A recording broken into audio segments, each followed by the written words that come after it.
Welcome to House Call, Lucas County Health Center's program to better inform our viewers and the folks in Sheraton and all of Lucas County, Iowa, on what's going on and the happenings at Lucas County Health Center.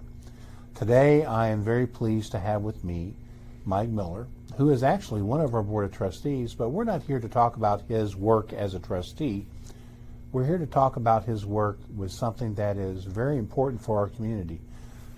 Hi, Mike. How you doing? Fine. How are you, Brian? Oh, good. Welcome. Welcome to the program. Thank you. Very happy that you're here. Glad to be here. Yeah. And, we're probably going to touch on your work as a trustee, but we're going to talk about some work that you're doing for folks in the area and helping them, and we'll talk about that. But first, why don't you just tell us a little bit about yourself? Well, I'm a retired veterinarian. I practiced in Sheraton for 28 years and then worked for the state. I had practiced prior to that a year in Waukon, Iowa, and then I was in the Peace Corps in Brazil for a year before that. Probably an interesting sidelight for me is that when this hospital was built in 1960, my grandfather was on the original board of trustees because he was a contractor and they wanted somebody that knew something about construction. And then my mom was also the first auxiliary president. So I've got a little history with it here too as well. So I've been a trustee for, I've lost track, 10, 12 years at least, if not longer. At least 12 years. Yeah, I think it's at least 12 too. Right. So, we're here to talk about the SHIIP program.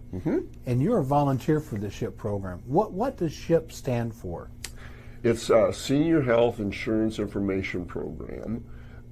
We basically help people with Medicare. Now, most people are over 65, but if people are disabled for 24 months are eligible for Medicaid, and so then we can help them as well with the programs, drug programs, or supplements or Medicare Advantage plans. And people turning 65, it's really confusing, and that's where we do a lot. And then open enrollment from October 15th to December 7th when people can change their drug plans. We're very busy during that time too. So it's a volunteer program that's funded by the federal government and the state government. So most states have a SHIIP program, not all do, but we do, and we have a staff in Des Moines of, I think there's 9 or 10 people that work full-time there, and they answer the phones. They've got a phone line for the volunteers, which is good because I don't know everything. I've been doing this 8 years, and I'm still learning, but they can answer questions and help us out. And then they're also the ones that do the training. So like when you first come on, you've got about 6 weeks of training on the computer. It's not maybe 8 or 10 hours or something like that. Each session, there's 3 of them. So, and then you go through an in-person training, and then after you get through that, we have quarterly updates that we do on the computer, and then we have one where we get together before open enrollment and we go over things. So they do a very good job of keeping us up to date and current, and so that we can help the people. Sure. And does the SHIIP, if I'm wanting to learn more about Medicare and all these different programs that are out there, like these Medicare Advantage programs and so on and so forth, or supplements, do you help me decide which program to take, which insurance to take? Yes and no. I will give you a lot of information so that you can make the informed choice. We're not supposed to make the decisions for you. As a matter of fact, they don't even let me tell, if you come in to see me, they won't even let me tell you if I'm taking a supplement or a Medicare Advantage, what plan I'm on, because we're supposed to be totally objective. We don't promote any plan or anything. So we'll give you, like if you want a supplement plan, I can show you all the plans. I've got their comparisons. the prices on them, and what they cover. Your Medicare Advantage plans, we've got booklets that'll show you what they cover, and so then you have to make the choice yourself. But I can make it so you can have an informed decision. That's Sure. my goal. Sometimes I call it information overload because I give you a lot of information, but I give you some booklets and papers and printouts so that you can study, and then it makes sense. And most people get along pretty good, but it's a complicated process if you don't know what you're doing.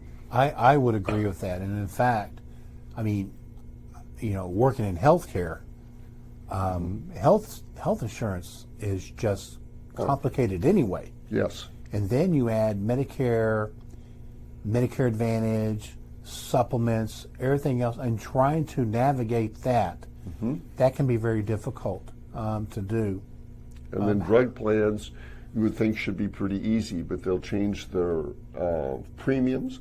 They'll change the formulary, the drugs they cover. Right. They'll change the tiers, and the higher the tier, the more you pay. And they'll change the pharmacies, whether they're preferred, standard, or out of network. So you really need to check those drug plans every year, and it shouldn't be that complicated, but it is. So how often can I come and visit you if I need help? Is there a limit to it, or? Until you get sick of me. We're there to help. And I tell people too, I say, when you leave here, if you have any questions we can do on the phone, give me a call. We'll take care of it. But no, we'll work with you until you feel comfortable. How long should I plan for my initial visit? Well, at least an hour probably, because it takes that long to go through what original Medicare, which is supplements and drug plans, and Medicare Advantage, and what Medicare itself covers, so that you can understand what you're dealing with and then which way you want to go. So Sure. It's at least an hour on a welcome to Medicare, I call it. How long have you been doing SHIIP? This is my 8th year. 8th year doing SHIIP. Mm-hmm. You've got to have at least one success story in there somewhere. We've got several. This last year, I had one lady that came in, and she'd had good drug coverage, but when she came in, her drugs were, I think it was $17,000 a month, and we were able to get it down to $2,400 for the whole year. Wow. Yeah, there's a $2,000 cap. We were able to get all of our drugs covered, and then you have to pay the premium on top of that $2,000. And I think it was like $2,450 or something like that. So the savings on that lady were huge, And every now and then I've had $60,000, and I've had $35,000 several times. So it's not often. Most of the time we're a few $100s. Sure. But it's a rewarding thing. I'll tell you my one little story is one of my classmates came in with his great aunt, and she was 93, and we checked her drug plan, and we were able to save her about $300, and she was very appreciative. And when we got done, I don't see my classmate all the time, so we were kind of talking to each other going down the hallway, and all of a sudden I hear her giggling, and I turn around, she's got a spring in her step, and I'm going, "What's going on?" "Oh, I'm just so happy we saved all that money." And I'm going, that made all my training worthwhile to be able to get that from a 93-year-old lady. Sure. Do you recall how much money you saved? $300. $300. But Yeah.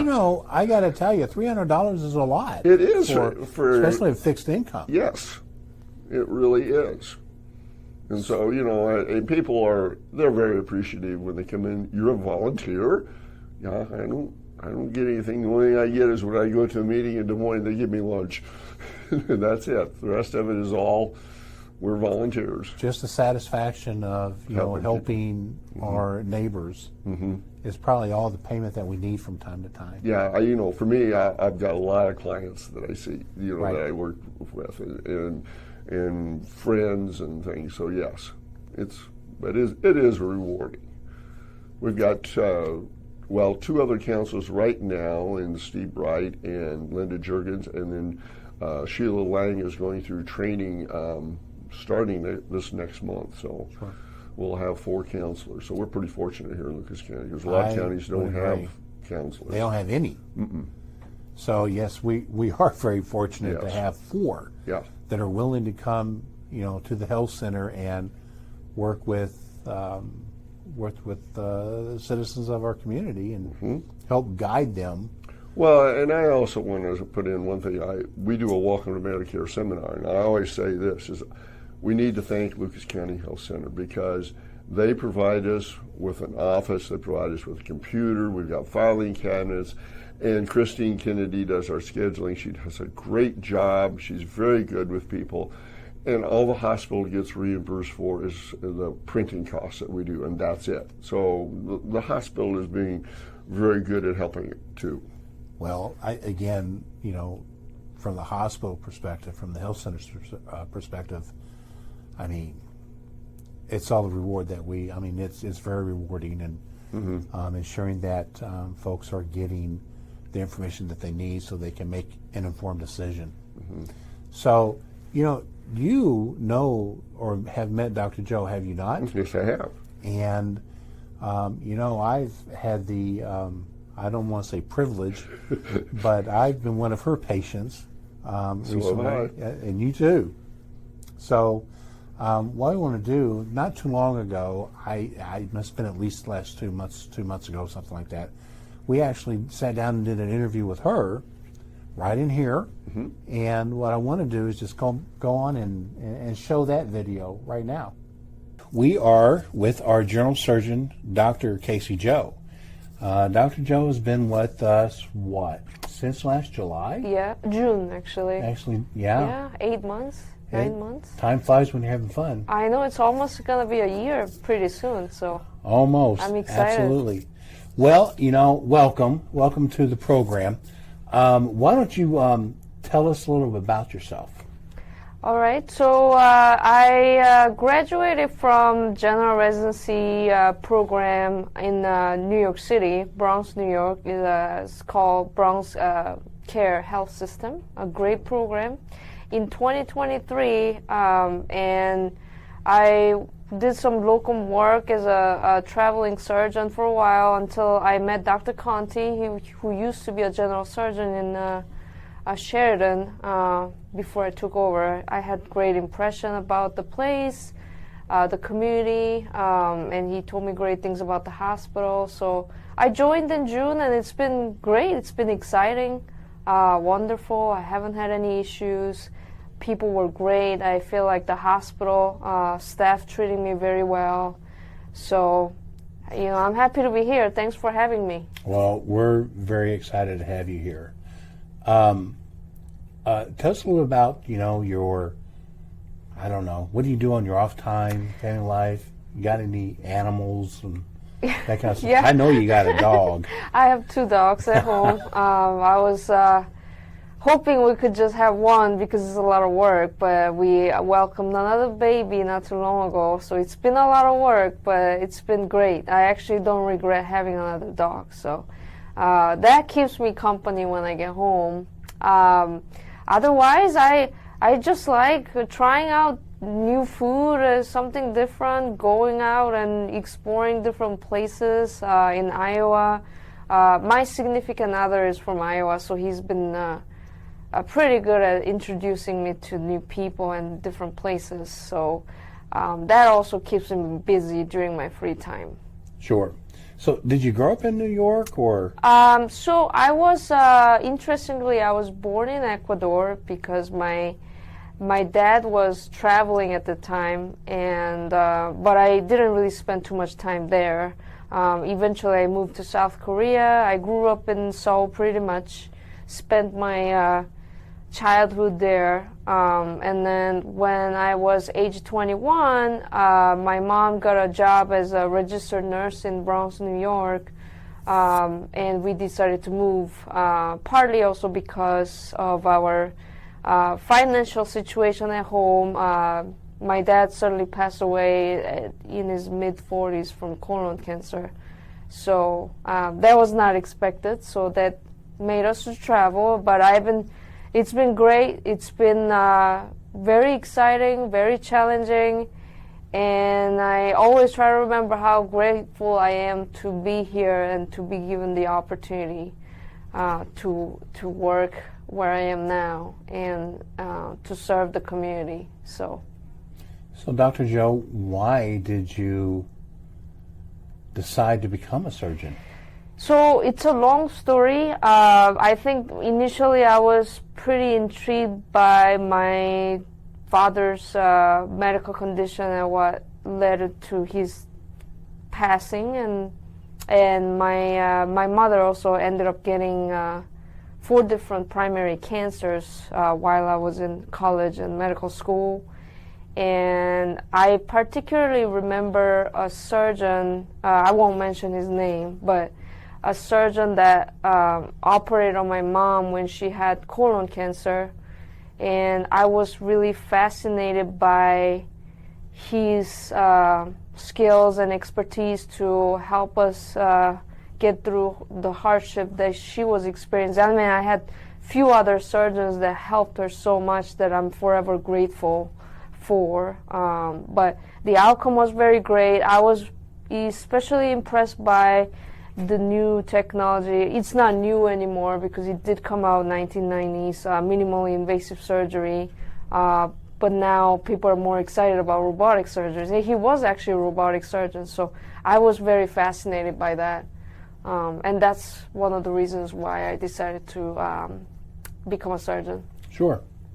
Well, let's talk about what kind of services you offer here. So we do offer bread and butter general surgery cases. Bread and butter means some common pathologies such as appendicitis, gallbladder infection, sometimes bowel obstruction or hemorrhoids. Pretty much anything that we normally see on a daily basis. Just to mention that the scopes is majority part of our practice here. It's very common to see general surgeon providing endoscopies just because of the need for the communities there. We don't have the large GI specialists doing scopes here, so that tends to be the huge part in the rural communities. So we do offer a lot of scopes. We do screening scopes or therapeutic scopes for any acute problems such as acute GI bleeding. And we've done some appendectomies for appendicitis, cholecystectomies for gallbladder issues, or bowel obstruction. Sometimes I do get acutely sick patients presenting to the ED requiring medical attention. So we occasionally take those patients to OR.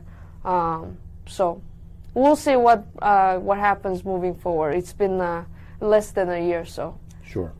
Hernias as well, and hernias, absolutely. Hernias pretty common. So I do focus on minimally invasive surgery, so which means that we provide surgeries that seem to provide best post-operative recovery and post-op pain because we do deal with small incisions instead of large incision that we used to do back in the old days. Although occasionally we do open surgeries for hernia as well, depending on the case.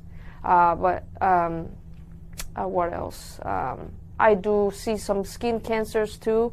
So we do excisions for skin cancers as well. Again, hemorrhoid issues pretty common here too. So I do hemorrhoidectomy. Hemorrhoidal banding is something that I'm starting doing in clinic now. So hopefully we can do more. So really, I mean, with the hernias though, it's just it's a faster heal time by doing laparoscopic. Yeah, just a faster heal time for our patients. Yes, so I also like the fact that patients have been doing well with the pain regimen that we have it going. So starting from the small incisions, which creates less pain for the patients, I'm also advocating for not using narcotics for postoperative pain because the patients becoming dependent on narcotics, it seems to be a very common issue worldwide. So we do use local anesthetic, we call tap block. We use a special medication called Exparel, which is a long-acting local anesthetic that I inject. Well, here we have anesthesia provider injects for us, but occasionally I do inject it myself as well, which is good for 48 hours. So it does seem to provide a very long, effective pain relief post-operatively. So I've been pretty successful in avoiding narcotics post-operatively. So patients seem to do really well with just Tylenol and ibuprofen alone after the surgery. Well, what I can tell you is that I've got a lot of friends and acquaintances that has already visited with you, and you have done some procedures with them, and I can tell you that I've gotten nothing but rave reviews. And even people I don't know, they are just saying just how wonderful you are, that you like to educate our patients, which is very important, I believe, and that you're doing a great job, and they're just very happy with you. Thank you so much. That means a lot. I try to, like you said, I think education is very important, and it's because what you think you know, a lot of patients, you'll be surprised how much they don't know about even the common diseases. So, and I think the pictures help a lot too, which is why I have my education pamphlet that I give out to all my patients, and also have a video that we have available in the clinic room, which I think it's very helpful for educating patients. And I did get really good feedback from the patients that they really like those. So we're gonna continue to do that. And I think by educating patients, it helps them to come up with the plan as well, because if they don't understand what's going on with them, it's going to be impossible to agree or disagree with my plan or options. So part of doing that is to help me, but also them, so that we can come up with the plan, not just physician-oriented, but patient-centered plan that I can come up with. Right. So if they can actually make the plan with me, they're also happy, and that also minimizes confusion in the future. Right. I absolutely agree with that. I mean, it seems that when it's a joint effort in what that care plan is, that patients are normally happier if they have a say-so in their care. And that's what we really try to do at the health centers, to ensure that all of our patients have an active decision, or they're a part of that process, and when it comes to helping them with their care. Anything else you want to tell us? You know, I'm very grateful for the opportunity to participate in your care. And I look forward to meet more new people and, take care of the community. And again, my door is open. And, if you have any questions, you can call my office. My nurse is great. So our door is always open. Any questions it takes one phone call, and we're always more than welcome to answer. Yeah, and to schedule a visit with Dr. Joe, you just call the health center or schedule a visit with your primary care doctor, and we will definitely get you on that schedule. So I want to thank you for being with us today, and we're going to go back and visit with Mike Miller a little bit more. Well, I want to thank Dr. Casey Joe for doing that interview with us. I got to tell you, when I had my procedure done here, it just wasn't Dr. Joe. It was our whole staff, our surgery staff. In fact, the time I checked in until the time I went home, and then they called and checked on me afterwards. For me, it was a great experience, and the same for my wife. It was just a wonderful experience, a great experience for both too. of us.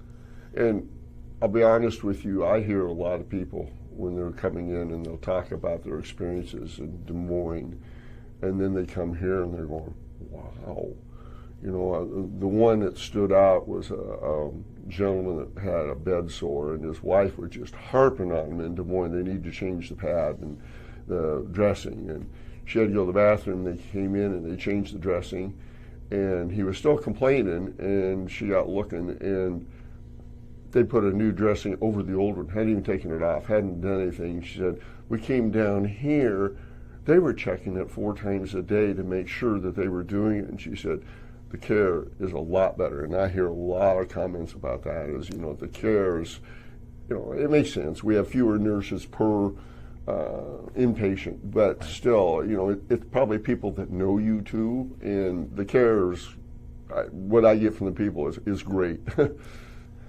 Well, you know, personally, I think that's just rural healthcare overall, is that, in my very humble opinion, you're just going to get better care in a small rural facility than you would in a larger facility, and it's because of capacity and the things that we can do, and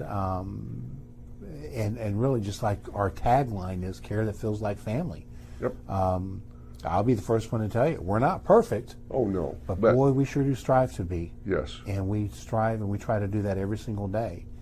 And I would take the health center over any other facility in the Des Moines area. Now, granted, there are sometimes you have to there's have specialists certain and things, procedures yes. in Des Moines, but if it's just, you know, basic care, I would take the health center over any facility in Des Moines all day long. Notwithstanding, I mean, that's just the way it is. So anyway, we kind of got off subject there for a second. I also see on your shirt you got SHIIP on there. SMP. But you have the SMP. What is SMP? S is Senior Medicare Patrol, and we help try to prevent fraud. And there's a bunch of stuff out there. People will get calls about COVID-19 testing, braces, genetic testing for cancer. It's a nasty one because they'll charge them $10,000 to $35,000, and they probably won't get the results. And the most Medicare has ever paid was $700. And if they get your Medicare number, they got it, and you're stuck. There's also a new platinum Medicare card, but we need to verify the numbers. And I always tell my clients is that Medicare and Social Security are never going to call you and ask you for your numbers. They have them. They're never going to call you and ask you for money. If they want money, they send you a letter. And they're just all kinds. The latest one now is that we've had a lot of security breaches, and they've gotten their numbers. And I had a lady come in here that her doctor ordered a $10,000 test, and Medicare denied it. Well, why? Well, you can only have one every 5 years. Well, I haven't had one. Yes, you have. And when they went back 3 years ago, somebody put her number in and charged her for that test, and she didn't catch it. And so I always tell people, make sure you read your explanation of benefits for Medicare and your explanation of benefits from your drug company too, to make sure that everything on there is something you've had done. Because if you can find something, you can dispute it, and then they can go after them. And they actually, the Des Moines office just found this out, that there were a lot of these braces, and one doctor here in Iowa kept coming up, and they turned that over to the federal Centers for Medicare Services, and I think she had to pay $8 million in fines because they could prove that she was falsifying these things. She wasn't seeing the people. So we help get rid of some of those folks. It falls under the False Claims Act. And that's, I mean, and it happens. Oh, it does. And, you know, to your point about EOBs, the explanation of benefits, you know, that's not just for Medicare patients. That's for everybody. Everyone. Yes.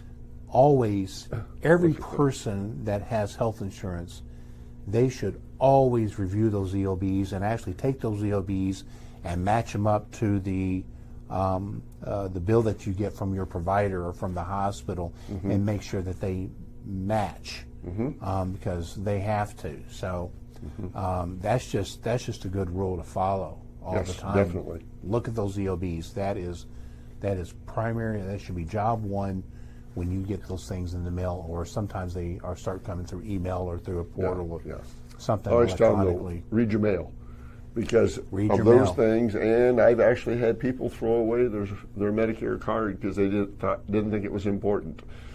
They didn't open it. Well, you know, everybody, you get so much junk mail these days. You do. And it's not just junk mail, it's email as well. And you just start. Well, and your explanation of Tossing benefits them. can be pretty thick sometimes. Can be. And I tell them, you don't have to keep it, but read it to make sure it's accurate. Right. And if it's accurate, then it's okay to toss it. But Agreed. Yeah, absolutely.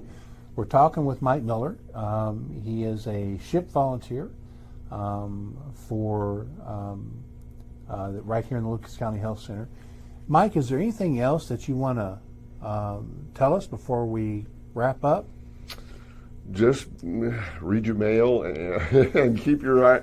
Don't give out your numbers to anybody. I think that is sound advice. And read those EOBs. Yes. I mean, that's best advice that anybody can give you is don't give out your numbers, read your EOBs, and don't throw away your mail. Read your mail. Yeah, read it. No matter then you how can throw it it's- away. Then but throw it away. Just make sure that you're That not you're- throwing something important away. Yeah. Then throw it away, shred it, whatever you want to do. Yeah. Well, I appreciate you being with us today. Well, thank you for having me. Very informative.